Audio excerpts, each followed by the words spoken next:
এইরকম ভদ্র ছেলে আর দ্বিতীয় দেখেছো? Hello everyone, welcome back to this channel. কেমন আছো তোমরা সবাই? আশা করি তোমরা সবাই ভালো আছো। এখন বেজে গেছি 2:45 মতন। আমি পুরো রেডি হয়ে গেছি। এখন যাব আমরা ডক্টরকে দেখাতে। ওই যে রিপোর্টটা করে এসেছিলাম সেটা আমরা এমসে তো দেখিয়েছিলামই, তারপরে তোমাদের দাদাভাইয়ের মনে হয়েছে যে আরেকজনকে দেখানো উচিত, তো সেই জন্যই আরেকজন ডক্টরের কাছে যাচ্ছি আমরা এখন। তো দেখা যাক ওখানে গিয়ে কী বলে, কী বৃত্তান্ত। আর রিপোর্টটা কী এসেছিলো সেটা না হয় এখন নাই বললাম, পরে বলবো, মানে আজকে দেখিয়ে আসি তারপরে বলছি। আর এই কয়েকদিন ধরে ব্লগ করা হয়নি, কেন করা হয়নি সেটাও বলছি, কেন কি ইচ্ছাই হয়নি, জানি না কেন এখন আর ইচ্ছা হয় না। আমি সব কিছুই ইচ্ছার উপরে ছেড়ে দিই, যখন ইচ্ছা হয় করি, যখন ইচ্ছা হয় না করি না। এর জন্য আমার অনেক সাবস্ক্রাইবার কমে যাচ্ছে। সাবস্ক্রাইবার দিয়ে কোনো কিছুই হয় না। আমার যারা ভিউয়ার্স তারা আমার লাখ ছাড়িয়ে গেলেও দেখবে, আর 1000 জনে চলে আসলেও দেখবে, আমি সেটা মনে করি। কেন কি আমি প্রথম থেকে দেখে আসছি, আমার ওই 1500-2000 যে ভিউয়ার্স আছে তারা আমার প্রত্যেকটা ভিডিও দেখে, মানে আমি ফালতু যদিও দিই তবুও দেখে, আর যদি খুব ভালো কন্টেন্ট দিই তবুও দেখে। তো আমি মনে করি ওই 1500 বা 2000 জন থাকলেই আমার হবে, ওই 70-75,000 জন থাকার কোনো দরকার নেই। যাই হোক, বাদ দাও ওইসব কথা। আমি পুরো রেডি হয়ে গেছি, বাবা প্রায় রেডি হয়ে গেছে। বাবাই দেখায় মেনলি ওই ডক্টরকে, তো বাবাই চেনে, তো বাবাই নিয়ে যাচ্ছে। তো বাবা রেডি হয়ে নিক, গাড়িও চলে আসবে, তারপরে আমরা বেরোবো। চলো। আজকে ছেলে জানি না কেন এত শান্ত হয়ে বসেছে, এতক্ষণ যা তাণ্ডব মাচিয়েছিল না, একটুখানি বকা দিয়েছি তারপর থেকে এভাবে বসে আছে। বাবু মশাইয়ের ঘুম পেয়েছে, সেই 12টার থেকে নিয়ে শুয়ে শুয়ে শুয়ে একটা অবধি থাকলো না। তারপরে আমি গিয়ে স্নান করলাম, তারপরে আবার এসে ঘুম পাড়ানোর চেষ্টা করলাম, ঘুমালো না। এখন বাবু বসে বসে ঘুম পাচ্ছে, এ দেখো ঝিমাচ্ছে। তোমার ঘুম পাচ্ছে? ওই দেখো দেখো পড়ে যাচ্ছে, বসে বসে গাড়িতে ওঠা মাত্রই ও ঘুমিয়ে পড়বে। ইস, আমার সোনামানিক বসে বসেই ঝিমাচ্ছে, বসে বসে ঝিমাচ্ছে। দেখি একটু দেখি মুখটা, একটু তাকাও। কি আমার ফোন করছে, 1 সেকেন্ড। ইনস্টাগ্রামে একটা পেজ থেকে শাড়ি অর্ডার করেছি, এবার ওই অর্ডারটাই কনফার্ম করার জন্য ফোনটা এসেছিলো। এদিকে গাড়িও চলে এসেছে, গাড়ি আসতে করা দেখি আমার ছেলে বুঝে গেছে। ও খাটের থেকে নেমে এখন বলছে মম গাড়ি এসছে, গাড়ি এসছে। আমি জানলাম গিয়ে দেখি হ্যাঁ ঠিকই গাড়িটা আসতে হয়ে গেছে। হয়তো আমাদের বাড়ি চিনতে পারছিল না, পরে শুনি হ্যাঁ চিনতে পারছিল না, সেই জন্য আগিয়ে চলে গেছিলো। যাই হোক, এদিকে আমরা গাড়িতে চলে এসেছি, বাবার এখনও হয়নি। ছেলেদেরও যদি দেরি হয় সেটা আমার শ্বশুরমশাইকে না দেখলে কেউ বিশ্বাস করবে না। আগের থেকে বাবা রেডি হয় না, বলে তোমাদের দেরি হবে। আমরা গাড়িতে এসে বসে থাকি, তারপরে গিয়ে বাবা রেডি হয়, মানে ওই তোমরা রেডি হও তারপরে রেডি হব, ওই করে করে বাবা বসে থাকে। যাই হোক, এদিকে আমরা চলেও এসেছি, দেখতে পাচ্ছো আমরা এসেছি জাগুলিতে। বাবা এখানে একজনকে দেখায়, তো এখানেই আমরা রিপোর্টটা নিয়ে এসেছি দেখাতে। এবার আমি তোমাদের বলি যে রিপোর্টে কি এসছে বা কি, সেটা তো আমি তোমাদের সঙ্গে শেয়ার করিনি। ফার্স্ট টাইমে আমরা যখন এমআরআই করেছিলাম তখন কিছুই ধরা পড়েছিল না। ডক্টররা 1 বছর ওষুধ খাওয়ার পর এখন করতে বলেছিল, তো সেইটা আমরা করে রিপোর্টটা নিয়ে এসেছি। তো এটাতে একটুখানি ধরা পড়েছে, মানে আগের বার সেইভাবে ঠিকঠাক হয়নি, বা মেশিনের জন্য হতে পারে। এই এমসে করানোর পর একটুখানি ধরা পড়েছে, তো সেইটাই ওই দেখাচ্ছিলাম আমরা। তেমন একটা কোনো অসুবিধার কিছু না, হাইপার অ্যাক্টিভিটি ওই আর কি, একটু অতিরিক্ত দুষ্টুমি করবে, মানে সেটা তো করেই। এইদিকে ডক্টর মানে ওকে দেখে বলেছে যে তোমাকেই 5 মিনিট দেখলাম, তুমি এত দুষ্টুমি করছো, তাহলে বাড়িতে কি করো। সেই জন্য ওকে একটা চকলেট দিয়েছে, যে তুমি এত দুষ্টু, তো তোমাকে একটা চকলেট না দিয়ে পারছি না। তো এদিকে চকলেটটা নিয়ে আমার ছেলে খুব খুশি। যাই হোক, আমরা এদিকে চলে এসেছি আমাদের বাজারে। তো আমাদেরই এক দিদির কাছ থেকে একটা জিনিস নিলাম, এই যে। তো দিদি তো বাড়িতে নেই, জেঠিমার কাছ থেকে নিয়ে আসলাম। এইবার বাড়ি গিয়ে তোমাদের দেখাবো। সো গাইস, আমরা বাড়ি চলে এসেছি। আর এটা যেটা দেখালাম না ওই জায়গায় যে এটা নিচ্ছিলাম, এটা আমার এক ননদ, আর এইবার পুজো থেকে স্টার্ট করেছে একটা ছোট বিজনেস।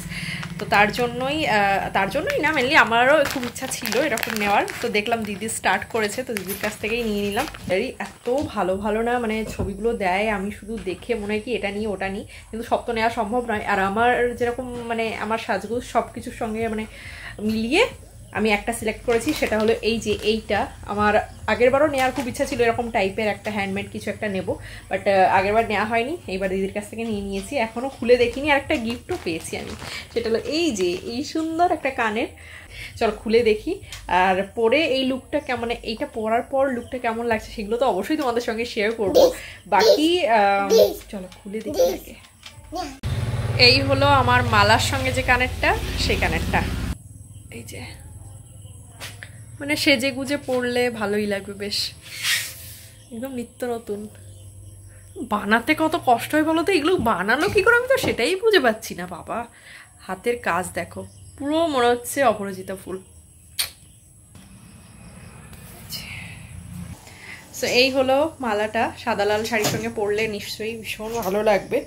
এখন তো নাইটির সঙ্গে পরেছি, তাও শাড়ির মতন লুক দেওয়ার জন্য অন্যটা কীভাবে নিয়েছি এবার দেখা যাক। পুরো শক্ত, আর সেজে গুজে পরলে নিশ্চয়ই ভালো লাগবে। এখন তো একটু অন্যরকম লাগছে, মানে অড লাগছে।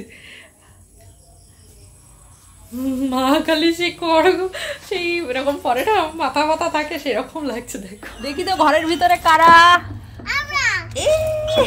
হ্যালো, ঘর পেয়ে একদম ঢুকে বসেছে। ভালো জিনিস না, মিষ্টিকে এবার থেকে এই ঘরেই খেতে দেবা, ঘুমাতে দিবা।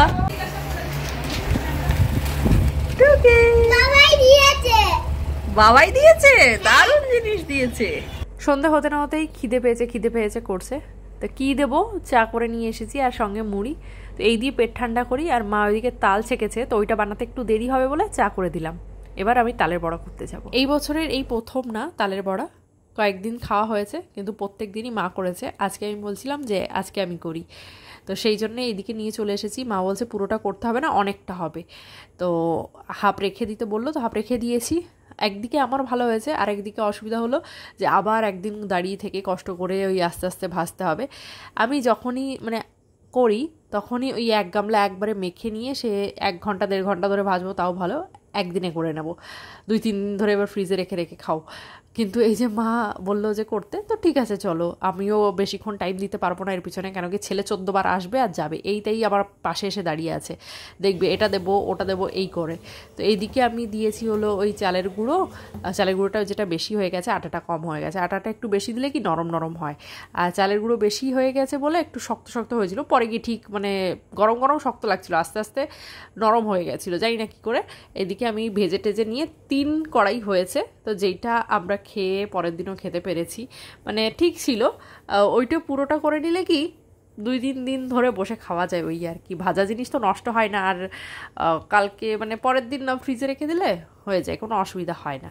তো যাই হোক চলো, এদিকে বানাচ্ছি আর ওই দিক দিয়ে একভাবে খাওয়া হয়ে যাচ্ছে, সেই জন্য তোমাদের একবারে দেখাতে পারলাম না যে কতটা কি ভেজেছি বা কি বৃত্তান্ত। আমিও খেয়েছি টুকটুক করে, আমিও দাঁড়িয়ে দাঁড়িয়ে খেয়ে নিয়েছি। আমি আর বাড়তিতে নিয়ে আলাদা করে বসিনি খেতে। মা যে কয়েকদিন করেছিল মিষ্টি কম দিয়ে করেছিল, বেশ ভালো হয়েছিল।